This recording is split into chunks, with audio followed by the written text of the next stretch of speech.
Hi, this is Brad Straley with Jacksonville for Life. Today we have with us on the line Carol Wolff from St. Gerard Campus. Carol, thanks for joining us. Oh, thank you for having me. This is a critical time of the year. So many people are saying, stop the abortions, but it's only word of mouth. It's not action. And we're a school of action.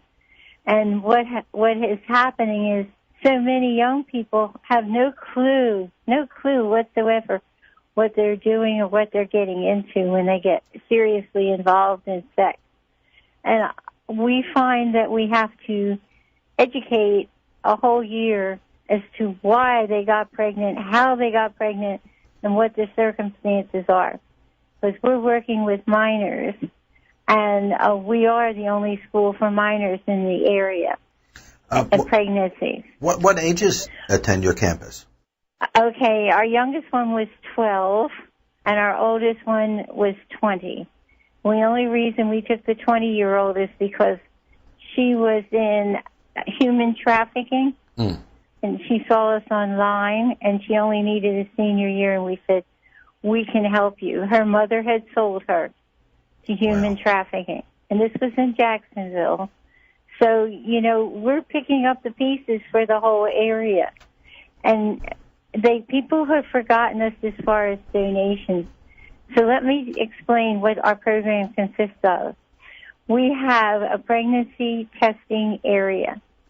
And we noticed a big change in the number of pregnancy tests since the morning after pill has come around. So the teenagers need education ASAP is what it's all about. And so we have a pregnancy counseling area, a sonogram machine, and we do the pregnancy test, and it's a whole wing on the building, which our Bishop Galliona was vital in building that. And then the other part is the school, and it's a regular, fully accredited high school. And we make it fully accredited, which makes it very difficult for rules and regulations, which change every time we blink. Wow. And, yes, and we have a number of teachers volunteer and paid, but they have to be certified, fingerprinted, and trained. So this requires a whole lot of specialty. And the high school has 17 that will graduate this year. That's great. And they have all kept their feet to the goal. And they're working on their class song and things like that now, but they have to wrap up all their credits. And they only have 3 more weeks, and if they had a baby in between, they have to catch up because they have to have those credits on board in order to go to college. And in the high school, we also work in placement. We have the colleges visit us. We have our students visit the hospital in case they want to go into nursing or for their pregnancy. We have them visit all the different colleges around the area. We're talking to them. They're kind of overwhelmed, and I say kind of, they're overwhelmed. But even if we've had them for a year, it takes major training and build-up. So then across the walkway, when they reach 2 months, the babies have to stay in the classroom for the first 2 months because they haven't had their shots yet. So there's shots and WIC and baby checkup. Then we transfer them over to the nursery. Both these programs are free because these are for poor mothers and poor families. So the daycare is free, and we have 2 certified daycare people, and the daycare is also licensed. None of these programs are funded. They're just licensed. Then the other one is if they have no place to go and they're from Palm Coast or Jacksonville and they can't go back and forth and go to school, we have them in the dorm. It's a residential program, and the residential program, we can't have too many students at a time because the 2 house mothers have to take them to every single appointment for their checkups, explain to them where they are and what's going on in their bodies, help them with nutrition, help them to stay calm, help with communication to their family and things like that, so that when the baby's born, there's still open communication. There's still weekends that if they want to go home, and it's okay with their family. But a lot of the girls have single mothers that work and grandparents that are raising them. So this is where we make up the difference. So there's a dorm. Then we have also and it turns out to be the older mothers, an adoption program. When we do the pregnancy test, we can give them the option for adoption. And then we have an outreach, which is another entrance, and that's for the whole community for diapers, wipes, baby clothes, baby food, baby furniture, women's clothes. And the reason that's so important is because they in the community can't go to work with fabric diapers, so we get tons of diapers shipped in. And one of the biggest supporters of diapers is San Juan del Rio. Great. And we also have a thrift shop which tries to help us to stay afloat. Right. And the thrift shop is right behind us and nearby, and a lot of the things that are donated can go there. And we have a crew that is constantly in service there, selling things to help us stay afloat. That is good. I don't want to, pass over all the things that you just said, because there's no place else in Northeast Florida that does the sonograms, talks about adoptions, has a licensed daycare, has accredited school, have kids from as young as 12. And by the way, she graduated from Dean Shield University. I found her a biological father. Wow. What made you think that you could do this, not alone it would be successful? I did not think I could do this, and I don't to this day. But I walked into the Shrine Chapel, Our Lady of Fatima, when I first moved here, and I was a person who was brand new in this area, and I had northern clothes on, high heels and all the above. And I thought I was hot stuff, but I wasn't. I was nobody. But my husband and I came after we were in missions in South Dakota and in missions in Philadelphia under Blessed Sacrament Sisters. And I really did not want to do another program. And we had big youth ministry in our home. And I walked into Our Lady of La Leche, and Our Lady said, "You're going to be the protector of the little ones." And I said, "But I came for a job," because we had sold everything, my husband and I. So what happened is I went down the street and walked into the wrong place and got the wrong job, which was a much better job than I ever hoped for. It was a head secretary in a big company. I was going to be a florist again. But I had all kinds of computer experience and so forth. So I got this job, and eventually they told me about a battered teenager at work, and nobody was doing anything. And I threw a fit and took my car and went to the house, and the door opened, and the teenager was there crying. She said, "But he loves me. He takes care of me. My mother threw me out." And I said, "Well, here's my card, and here's my name. Come with me and I'll help you." No, he loves me. I said, "But love is not hitting you. We know you're crying. We know you're being hit."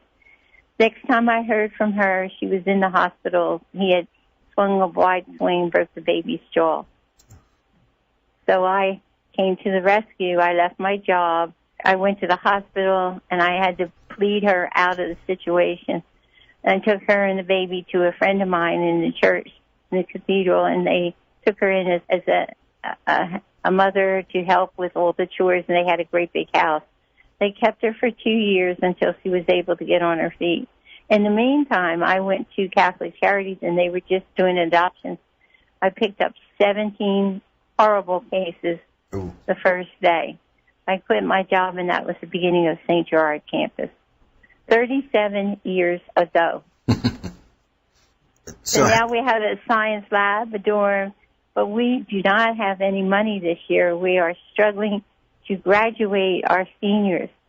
We need money like now. Yeah, and I'm assuming you don't charge the young mothers while they're there. Am I correct? They're poor. They're very poor. My salary is my own money that I loaned the program many years ago before my husband passed away. Mm-hmm. So that's my salary. I'm just getting paid back with my own money. So if someone is listening and wants to donate, I'm stepping out there in your 501c3? Yes. Okay. 501c. We have CPAs that do our book work. We have an audit once a year. We're legal. We've blocked Planned Parenthood 3 times now because the kids have their ears to the ground. And they tell me when somebody's trying to sneak in, a doctor or mostly, certain doctors. So we have no Planned Parenthood in St. Augustine. We have no abortion clinic. And thanks to the Knights who helped me with that before when we had a great big meeting and invited Planned Parenthood and they didn't show up. The Knights blocked them. But that was from St. Gerard. And St. Gerard needs your help now. We are just a couple weeks away from graduation, and we have very little funding. So the P.O. Box 4382, St. Augustine, Florida, 32085 is where they need to send their donation. Great. If they have a question, if they want to donate by credit card, Carol, how can they get in touch? They just have to call. Okay. Just call, and we have a person in the office that does finances. She will record it. She will destroy the information, and there they go. Great. And what's the number? I'm sorry, Carol. 829-5946. That's 829-5946 to make a donation. And by the way, here's something that I think a lot of women would like to know. We, in our pregnancy counseling room, do not use computers. Everything is written by hand, signed, sealed, and put in a file. No one can break into that file or touch it and get that information. That is good. So you've been doing this for 37 years. Yes. Let me backtrack a second. How many young mothers can, through everything you're doing as far as the residential program? With all the programs put together, some counseling over the phone, some in the outreach, some adoption, some in school, 33,000. Wow. There's pictures everywhere. There's no more walls.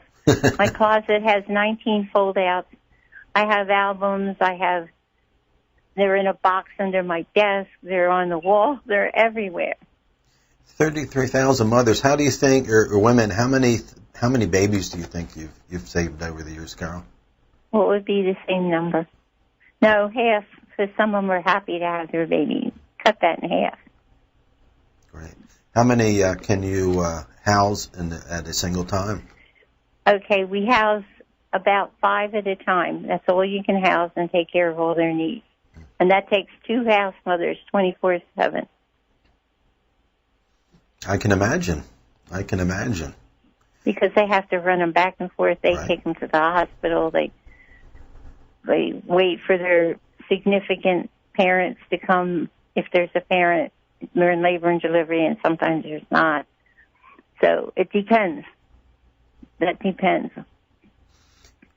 I want to ask, as far as the education, you're a young woman that comes in, a young girl, pregnant, most likely for the first time, doesn't have a family, doesn't have resources. How long does it usually take someone to get on their feet that can sustain themselves? Maximum 2 years and minimum a year.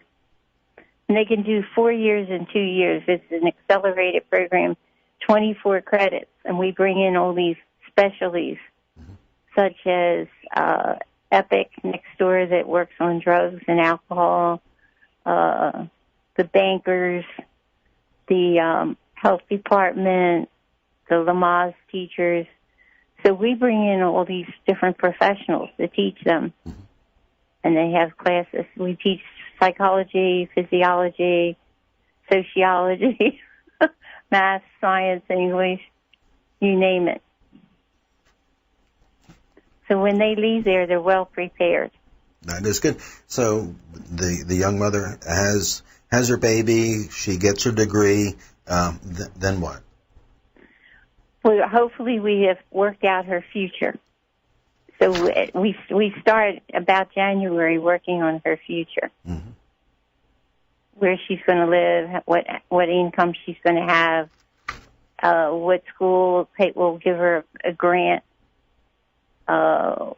Is the man in her life a man? Is he going to man up or just be a vegetable? Right. And so many of them right now are vegetables, I'm sorry to say. That is a shame. Yeah. Yeah, it's difficult. We've been doing this for so long to get your arms around the fact that there's pregnant women that are homeless. What you talked about the human trafficking in Jacksonville. What other causes are there that's creating this? They have no the education has fallen apart in America. They're not teaching morality in school. They're just teaching school. And they need to learn what is going to affect them physically, emotionally, spiritually. They just don't have it. When they come in, we test them, and academically, too, they're way behind. It shows up that they're in 11th grade, and then when we test them, they come up 3rd grade, 4th grade. The whole thing starts with the education programs. Do you see any difference as far as public education compared to private schools or homeschooling? Or homeschooling's the best. Even beats out Catholic school. Thank you. Uh-oh.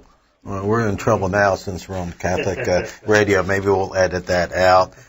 Really? No, it's being facetious. I'm known to shoot from the hip. What is. That's why we always like having you on, Carol. What isn't? I can't tell you a lie. They don't have any pro-life clubs in the schools now. And those clubs were set aside, and they would expand throughout the school. Pro-life clubs don't exist. Now we have this seamless garment. Lovely. It's another way of just covering up abortion. Sorry.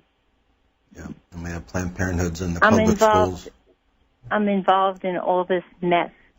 I have never seen it so bad, and we need to pray, and send the money, please, please, please. Again, if someone's listening, we're speaking with Carol Wolff at the St. Gerard Campus. If you are willing and able to make a donation, please make the check payable to St. Gerard Campus, Post Office Box 4382, St. Augustine, Florida 32085. If you'd like to make a donation by credit card, please call 904-829-5946. Carol, I get the drive-by often on US 1. How did you come by the campus there? Okay, that was another miracle. I hated that property. My husband was in real estate, and my husband and the chairman of the board, who was also the director of the health department. He was the chairman of our board and our director because I was known as the poison pen in the newspaper, and he wanted me on his side. So anyway, they showed me this piece of property because of zoning, and it had the right zoning, and it was a piece of junk, and it was owned by Tri-County Mental Health. It was a mess. The electric was stapled on outside. The place was a trash bin, and they went bankrupt because they put all their pays into their staff. So they went bankrupt, and we had a meeting with them to look at this property. My husband found it when he was praying and riding around as a realtor. So the doctor said, you've got to take this property. You need zoning. Because we got zoned out of St. Augustine. We were known as the Scarlet Letter in the 80s. Being pregnant was the Scarlet Letter. Anyway, way back then. So as it turned out, they kind of forced my hand on that piece of paper, and the person came out from their board and said, my husband said, bid on option to buy for a year, and we'll pay their mortgage bill for a year so they don't go bankrupt. And we did, and it was $2,000 a month back then, and that was a lot, plus running the program on King and Iberia. So it came to the time for the purchase of the property, and there was a priest at the cathedral, and he helped me do a $100,000 grant. 15 days before the settlement, which we took a big risk, they called me from a foundation and said, you have the $100,000 grant. So miraculously, we made the settlement, and the property became ours. We have put $1 million into that property since then. All the electric had to be redone, and they got through all these regulations, whereas, we had to come up to par with everything. In order to open, we had to spend another grant, which was $65,000 right in the beginning, just to open the doors with the small part of it. And since then, we've added 7 different additions and rooms and renovated kitchens and the dorm and carpeted, air conditioning, fire alarm systems, fire windows, you name it. I can imagine. I apologize we weren't able to have one of your residents with you. Is there any, what I like to call success story that you'd like to share with us in the last few minutes? Yes. I had a little girl who couldn't even sort her clean clothes from her dirty clothes. I laid in her bedroom with her the first week because her parents got separated, and she was in shock and trauma. She was from a Catholic school, by the way, but that has nothing to do with it. It was her own emotions, and she was in shock. These were wonderful people, but something happened along the way, and they got a divorce, and she ended up with us. And sorting her laundry that day, she was crying. She couldn't think, so I stayed with her, and then the house mothers took over and gave her a lot of attention and love and affection. She was very smart. She graduated. She's now a lawyer in New Jersey. She's married and has 4 children. Wow. Another one came to me from Gainesville University, and I thought she was going to bring some nurses in, but it was just her. She said, I want to show you something. I said, what's that? She said, my certificate from your high school, and you kept saying, you can do it, you can do it. And she said, and my BA, and she said, and my master's. And she said, I'm the head OB nurse at Gainesville University. So she takes all of the nursing program on a grant at Gainesville. I put her on my board, but it's too long of a drive for her to be on the board and still, keep her job. Sure. Just that alone is such a great story to hear that, That's not 2 only, of them. There's a need for this. You guys can provide assistance in the service, and at this time you guys are needing donations to keep it going. Yes, we're very, very tight. And I have to say, Home Again St. Augustine was trying to put showers within 150 feet of us, and the Salvation Army behind us, and we said, you can't. That's the wrong zoning. And it's made it very uncomfortable. But we just can't let that group come. I have great compassion for the homeless, but they need to do another location. Right. That's not a pristine location, considering... It's not an option. Oh. Well, we will keep you guys in our prayers. Carol, thanks so much for taking your time, as always, to be with us. We always appreciate it. And thank you so much for what you do to promote a culture of life in Northeast Florida. We are out of time. Thanks God again. bless you, and thank you for having me on. Oh, it is our pleasure. And please, everyone, pray for us. We're in a critical situation. Thank you. We most certainly will. We'd like to thank Queen of Peace Radio for being faithful to his word in this opportunity, and thank you for listening today. For more information about local pro-life efforts, please visit us at jacksonvilleforlife.org. Follow us on Facebook and Twitter. Until next time, do something, say babies in Jacksonville. God bless.